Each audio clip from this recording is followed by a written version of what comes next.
This is the Motivated Business Show, hosted by me, Mark Terrell, the author of Motivated, the Reluctant Leader's Guide to Building a Business That Sets You Free. In my book, I share the 7-step process to get the measure of your business. M.E.A.S.U.R.E is an acronym that stands for Mirror, Evaluate, Action, Systemize, Unify, Review, and Energize. On each episode, I'll be chatting to a business owner about how they stay motivated and how they've got the measure of their business. So without further ado, let's find out who's joining me on this episode.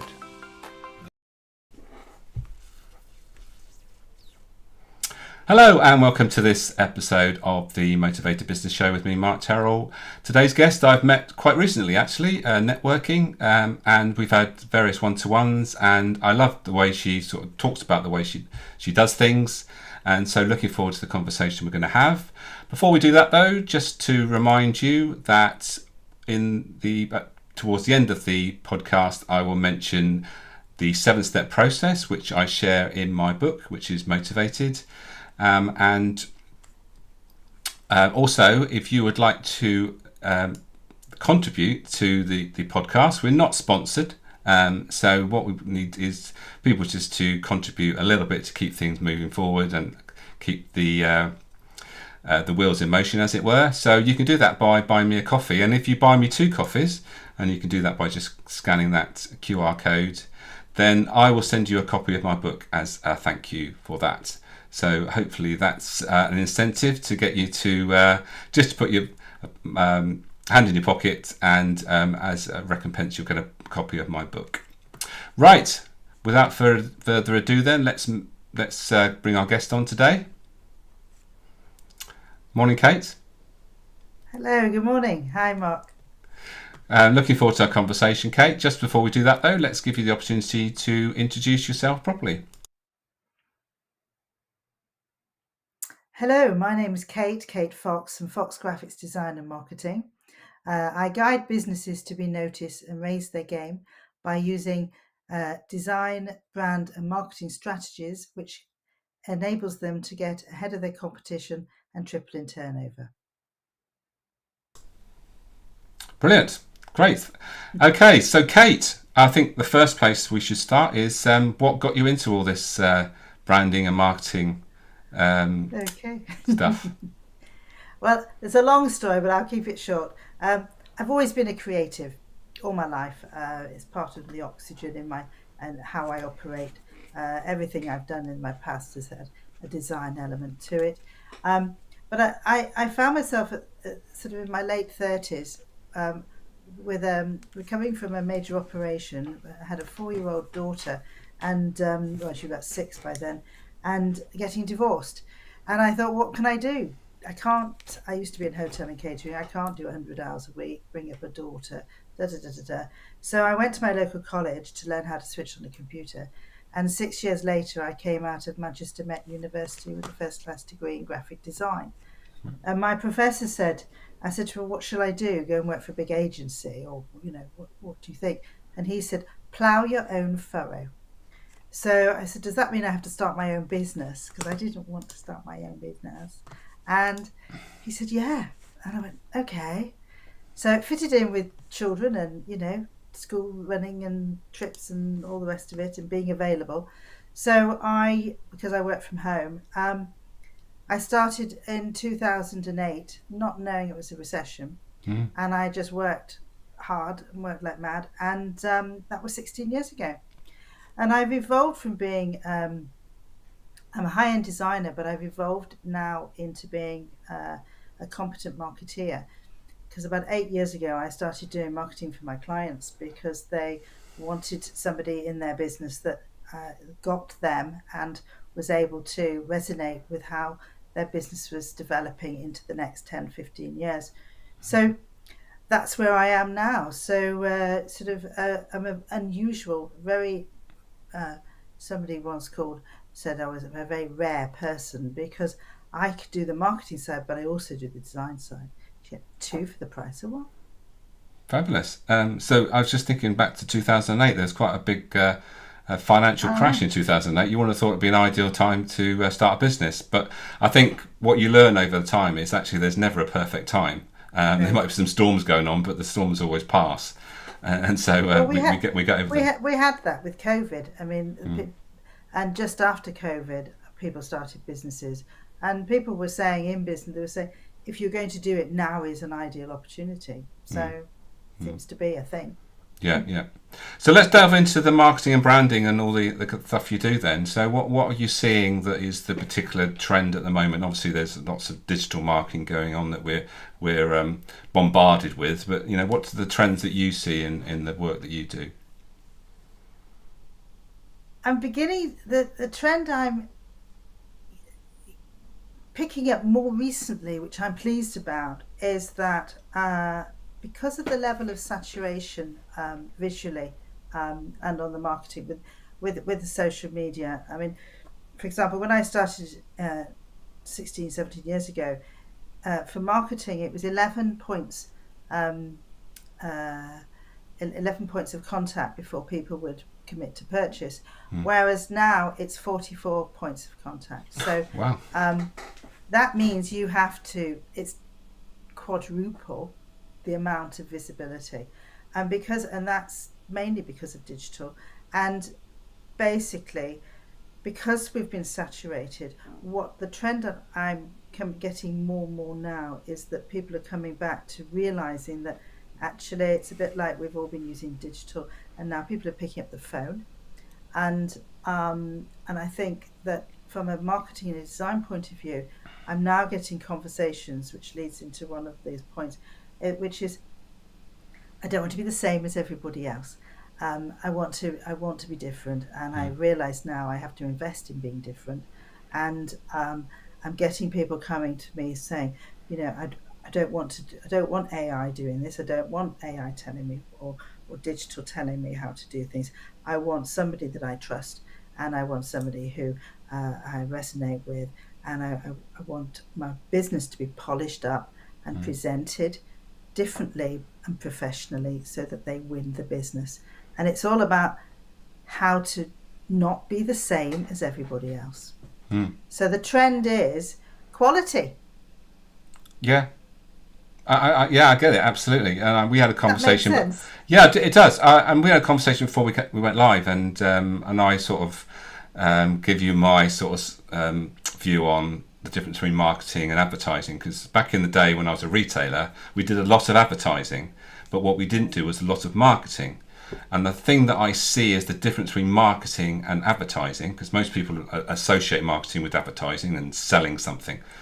Marketing's about values and portraying your values so that people actually can feel them and see them, and you show up regularly. And I alluded to the fact that my staff were part of my marketing, and if they obviously showed up in the wrong way, then the marketing basically falls down flat. So I see marketing as a very much a values exercise. I just wonder whether you're sort of on the same page as me with regards to that.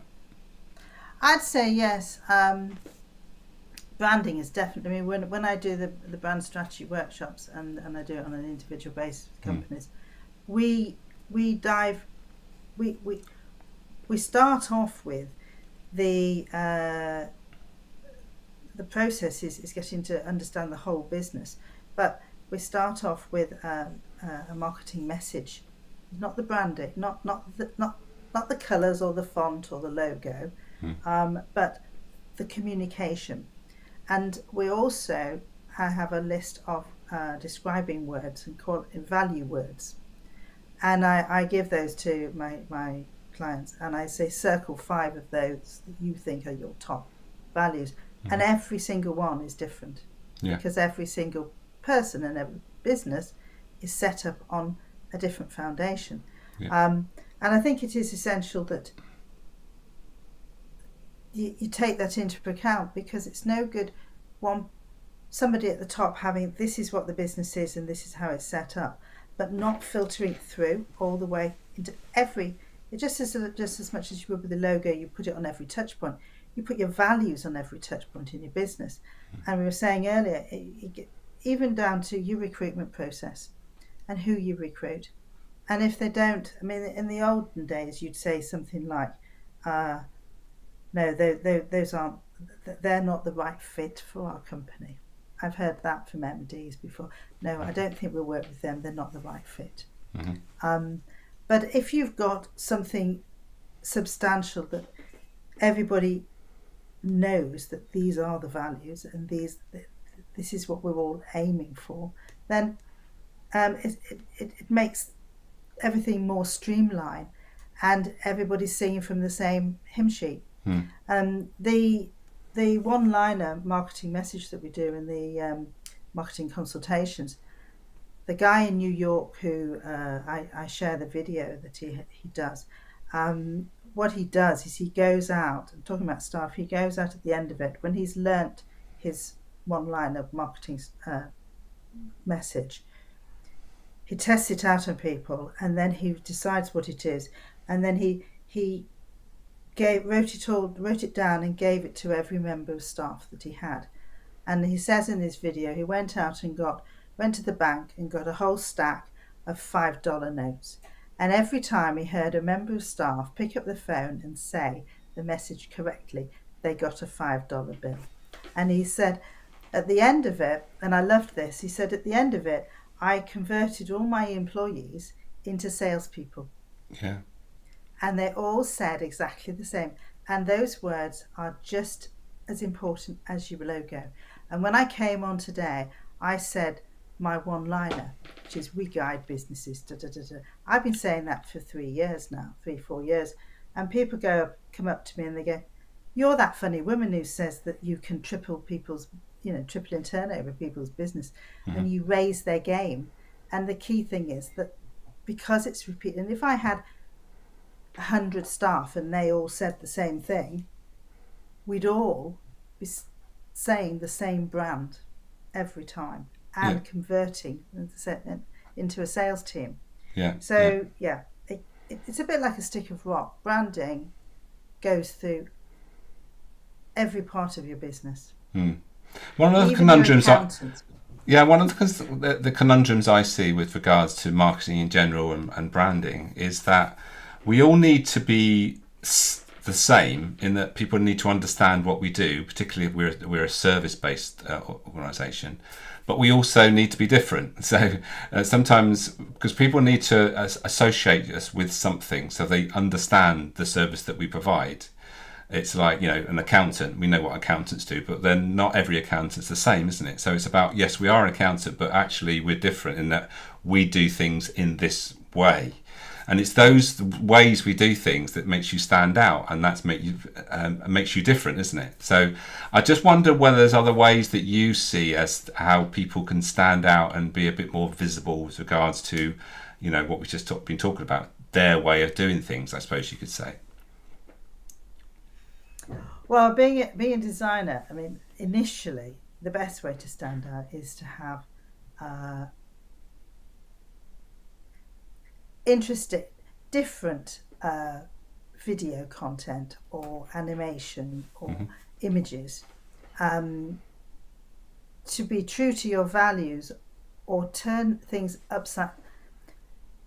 There is a term, guerrilla marketing, which is very controversial, and it's in your face, it's massive and it's different, and it can be totally nothing to do with your business, but it gets you noticed.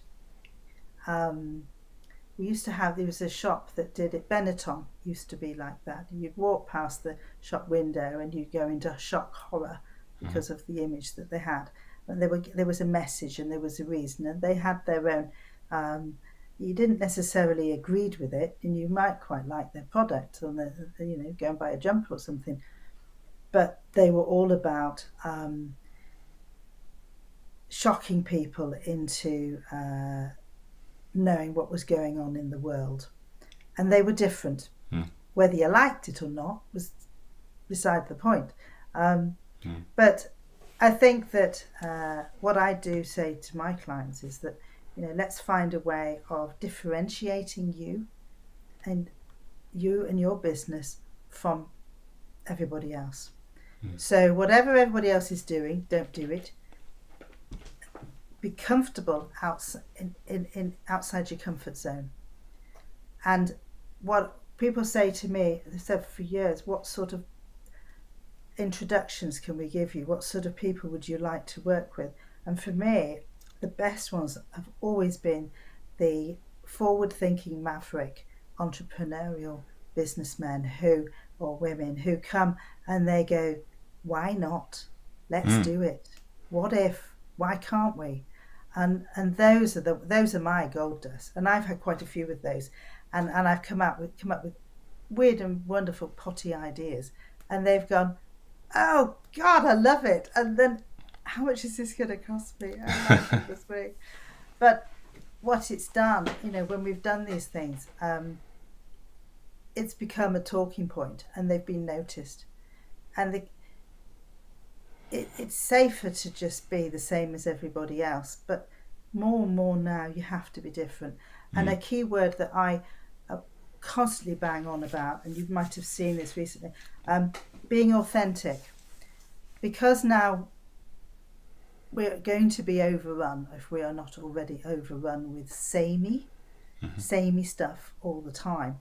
To be yourself and to be your own business and to be different and be able to be prepared to put your head above the parapet, it's got to be a good thing. Yeah. And I started last week, I think it was, I've started doing a series of interviews, of 5-minute interviews with people called Authentic You series. And basically we talk about everything except for the business. And after the first one went out, I've got another 10 people who want to do it because it's different. Yeah. And people's going, what is Kate doing? She's doing, no one else has done that. Well, that's why I want to do it, because no one else has done it. So I'm being authentic and I'm introducing other people who are authentic. And this goes from a small business right up to Unilevers, your big companies. I tend to work with medium-sized companies, so from 1 to 60, 65 million turnover is perfect for me. But why can't we be adventurous and be different? We don't have to be the same as everybody else. No. I was going to ask you Does that there. make sense? Yeah, it does make sense. I was going to go back to what you said. It reminded me of what Richard Branson says. It's when he started many of his businesses. It was his comment was like, "Screw it, let's do it," sort of thing. So there might not be much sense in what we're doing here, but actually there's something I've that not heard drives that one me. before. There's something that drives me to do this, and that's his philosophy in business in particular, isn't it? I think you can be more passionate. If you're being adventurous, you put 150% behind it and you're more passionate about it. So that will come across. Yeah. Instead of being, buy my stuff, I'm good at this. It's one of the conundrums that people have when they buy a franchise, is that a franchise might be a model that's proven and you can just replicate what somebody else has done, but over time that actually becomes like a straitjacket to you, because yes, the processes and all that sort of stuff is fine, but actually there's a person here that wants to be different and stand out, and we do all want to stand out in our own way. We might not be extroverted and want to be extroverted for the sake of it, but actually what we want to be is appreciated for why we're different and why we do things, and it goes back to that values thing, isn't it? So Kate, I wonder whether it'd be a good idea just to give us a bit of an overview of that sort of process you go through with a business when they come to you with regards to creating a brand, or if someone has decided that it's time for a rebrand. What are the elements that you start looking at in that process? Okay. The process that I have developed over the years, which I won't go into too much detail, but I've also evolved that into the marketing strategy. And from a design and branding point of view, what I have learned is that by getting the information and doing the foundation first helps with the design and makes it smoother and easier to get the right design, or if not first time, but almost there the first time. And it's probably a big secret in my industry, but I did do this presentation a few years ago, and somebody in my industry phoned me up and he said, "That was brilliant. I don't do all that." And I thought, I've just taught my competition how to do it. So Right. basically, I start off with, I ask the basic questions, which is, what what is your business? Who is running the business? How does it work? Uh, Basically, the who, what, why, when, and where, and get that. It's I think it used to be an H with the how, like a hockey thing, and then Hmm. the five W's. Do you remember that I for a don't, living? yeah, But anyway, but yeah, it I have basically to it's look the it up. who, the what, the why, the where, and the when, and the how. And once I've got that information, I absorb all that information, and by listening to them, I then get a feel of the essence and the values of the business. And when I learnt this years ago, they didn't have a word, descriptive word. You just did this because to be able to design, you have to get under the skin of the people and the business. And then I ask certain questions. Uh, uh, are you traditional, or would you consider yourself traditional or contemporary? Um, I show them either they pick three brandings they hate, or three that they love. And quite often I will show them a sheet of paper which has got maybe about 20 of my branding on, that I've done, and they're all different. And every time I could have a workshop with 10 people in and show the same image and say, pick three you like and three you hate. Don't think about it, just go, hate that, love that, da da da da da da. And then they feed that back to me. From the three they hate and the three they like, I have a very, very clear direction of which way they're going to. I'm going to develop their branding. If it's a rebrand, then I look at what has worked up until now. I ask the questions about where where they're going to take the business, where basically where they want to be in 15 years' time. Because most businesses come to me when they have reached a point where they say, I'm not being noticed. I need to raise my game. I'm very good at what I do. We're very good. We know we're better than our competition, but we're losing out on tenders, we're losing out on business because we're not being taken seriously. So then I assess what works, what doesn't work, and then design and position in marketing or design for where they're going to be in 10 or 15 years' time. And I used the analogy recently to somebody, and it sort of stuck, which is I give them the shoes for them to grow into. That's a great analogy. Yeah, I think from my experience, like 30 years in a retail business, where yeah we were part of a buying group, so we used as somebody else's brand. But I think as you progress and as things change, and particularly in a family business, I think your values change, the things you want to do change. So that's the time when you need to start thinking about rebranding, because it's almost like the existing sort of clothing doesn't really fit anymore. You need to have something that fits into what you're trying to achieve. And I like the Yeah. analogy with the shoe. So it's like feeling comfortable in what you go out in. It's like, we all know the feeling when you've put on the wrong thing for the event you're going to. You just feel uncomfortable, don't you? Whereas if you've got the right clothes on and you just feel in the right sort of you've got the right things on and you feel that you fit Yeah. in. It's So it's confidence yeah. as well. Um I've started talking again about the clarity in your business, and confidence and clarity go hand in hand with the branding and the marketing. Because if you're not confident and you're not comfy with your business, then that will come over whether you're going in on a one-to-one, pitching, or getting a tender, or um, networking or whatever, if you're not comfy in it and you don't feel confident and you haven't got the clarity, um, uh, that will come across, and people know that. They understand that, it's like an animal instinct thing. It's a bit like people say, when you're networking, people go, how's business? And there's an analogy that there's a situation where people sort of say, oh well, I'm very, very busy, I'm very, very busy, and you know damn well they're not. But if you turn around and and you turn around and you say, there's a funny noise on my mic. Have you got a funny noise on your mic? No. No, I can hear anyway. What was I going to say now?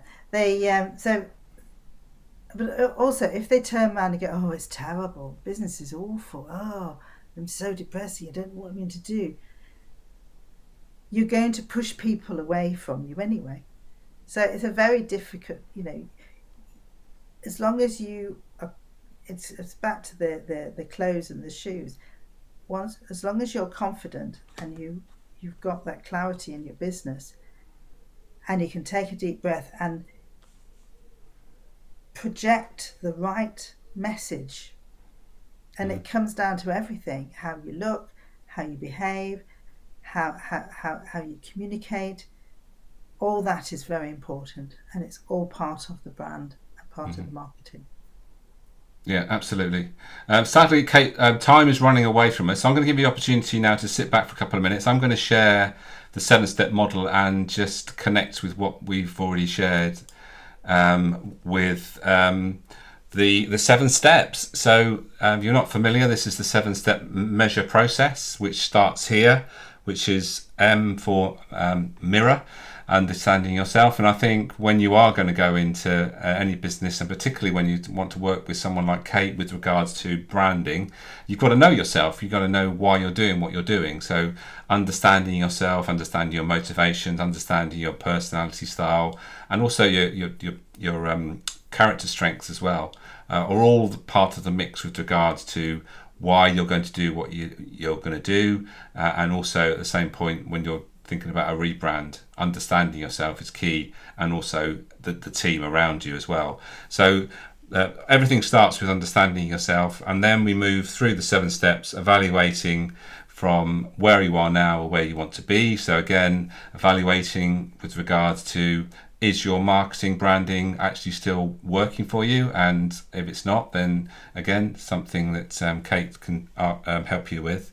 And sometimes we need to put things into action. So we need to do things and test things out. And I think a lot of what we do, we can assume we've done the right things, but it's not until we actually put it out into the marketplace that we actually see the results of what we've done and whether it's working. So action is important. And once those actions have proved themselves, then the thing to do then is to systemize things. So make sure that it's consistent.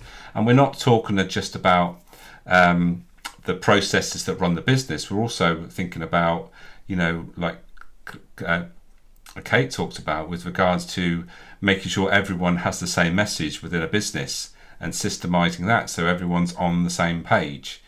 And then once we go through that, and that this is the process that you go through many, many times. These last 3 steps are about building a team around your vision and ultimately energizing others so that they carry on your vision and also get their input into what you're doing, and also take responsibility for things that go on from that. So I want to talk about a few things that Kate's talked about with regards to what she does. Firstly, these are the 9 motivations to work. So we all are all 9. We're all a combination of all 9. What we need to find out is which ones are the most important to us and which ones are the least important. And what I see quite often with the business owners I work with who are struggling maybe to get their message out is that they have this one as quite a low drive. So the star is about seeking recognition and social esteem. So it's about getting noticed. So if you don't want to get noticed, then that can be something that's really helping you, holding you back. And so again, when we talk about what Kate's been sharing, it's about finding something that makes you feel comfortable about what you share, so you're not feeling uncomfortable. And so you might never get over the fact that you don't really want to promote yourself, but actually once you get a branding, marketing sort of collateral that actually makes you feel really comfortable, then you can actually find a way over that. Just think about the motivations to start a business. A lot of people, and Kate's probably alluded to the fact that she started because she needed a way of having a freedom with regards to the way she does things, and having the time that she spent was important with regards to bringing up a family at the same time. So spirit's a driver for many with regards to finding something that they can do their own way and also have control over their time. Whether they actually save time and spend less time is debatable, but the important thing here is a high spirit wants to do things that are in their own way, and they want to be able to have control over their time. So one of the things that we've got to remember with regards to someone's high spirit is making sure that that doesn't become a problem, in that they are not collaborating with others. So there's always a downside to all these motivators, and not forgetting, as we're talking about marketing, the creative side. Being creative is a key. If you're in that industry, I would pretty much guarantee that Kate's a high creator, so wants innovative and new ideas and bring those into business. So there's a little bit of an overview with regards to motivations. Any comments you got with regards to what I shared there, Kate? No, it's all very relevant, and yes, I related very much to it. Thank you. Good stuff. Just before you go then, I was just going to ask you about sort of common challenges people have with regards to, branding and rebranding. Common challenges. Mm. Oh, I thought you were going to ask about which branding I liked. Well, okay. you can talk about that as well, because yeah. My biggest challenge is, and I learned this very early on, is that I'm actually 2% of the population as being visible. Mm-hmm. So as a creative, so the biggest challenge is getting people to accept that it's not their thing. So let us creatives do it for them, and you concentrate on what you're good at, because it isn't. I've had a few clients that have actually had a go at doing things themselves, and they've come to me eventually and go, "Oh, I don't know how you do this. Right, you do it now. Thanks, Kate." Yeah. And even so, that's one of the hurdles is getting people to accept that employ somebody who has that skill set. You don't have to do it. Yeah. And the other challenge is, that I get from clients, is to get over the fact that this isn't a cost, this is an investment. Mm-hmm. And the businesses, and I've had this, businesses that invest in branding at the early stages, I had one in particular I can prove, I can say, started off, invested in branding right at the beginning, and within 2 years he jumped 5 years in his business because he had that visual solid base to start the business with. So if you're starting a business, allocate money, a budget to invest in branding, not just your website, but do the branding and your website, because that will catapult your business 5-6 years ahead than otherwise. People come to me at 18 months, 2 years, and say, I now get it. It's an investment. I need to do it. So it's a mindset thing. Yeah. Well, let's go back to the great guru of business, Peter Drucker. What did he say about marketing? Oh, he did. Hang on, I have it in your book. Look, I have it in your book. Now, when I was reading this, I was punching the air when I read this. Peter Drucker said, there are only two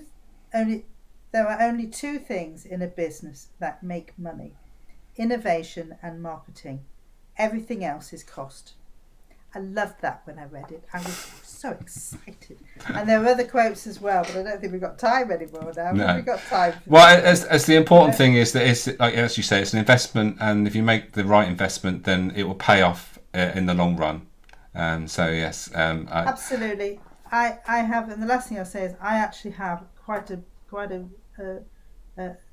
selection of businesses that invested 10, 15, 16, 17 years ago, and the branding still is as fresh and as relevant as it was when I first did it.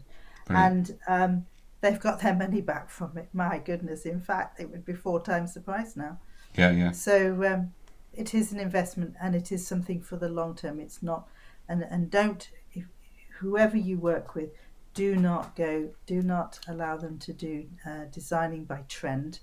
No. Because anything that's trendy will only last you 3 years. Yeah, and it's not about you. It's not your values, is it? That's the key that I've learned, is it's got to be something that you believe in, and copying someone else never really sticks, does it? Kate, thank you so much for your time. We've gone a bit over our normal allocation time, but I think it's such a big topic. Yeah, I've really enjoyed it. We've not even touched on it, but no, I think it's been a very good overall one. Absolutely, yeah. So I think we've touched on the important points. That's it, and that's all we really need to do on a podcast. So thank you again for your time, and hopefully catch up with you very soon. I'll see you soon. Thank you for having me. So there you are. Kate is all into branding, marketing, and graphics. So get in touch with Kate if you think that your brand, whether you need a brand or whether you need to rebrand. Then speak to Kate. She has some fantastic knowledge, and I'm sure she could help you. So let's just share a few things just before we go. Just a reminder, the book that you can buy either from me or from Amazon, and you can also get a copy by buying me a couple of cups of coffee, would you believe? So you can do that by scanning that QR code, go to the Buy Me a Coffee website, and then once you've bought 2 coffees, you just need to get in touch to say you've done that, and I will send you a copy of my book. So thank you again for those that have joined live, and if you catch this on replay, don't hesitate to ask any questions that you'd like myself or Kate to answer. And for now, we'll see you very shortly on the next episode of the show. Take care, and we'll see you next time.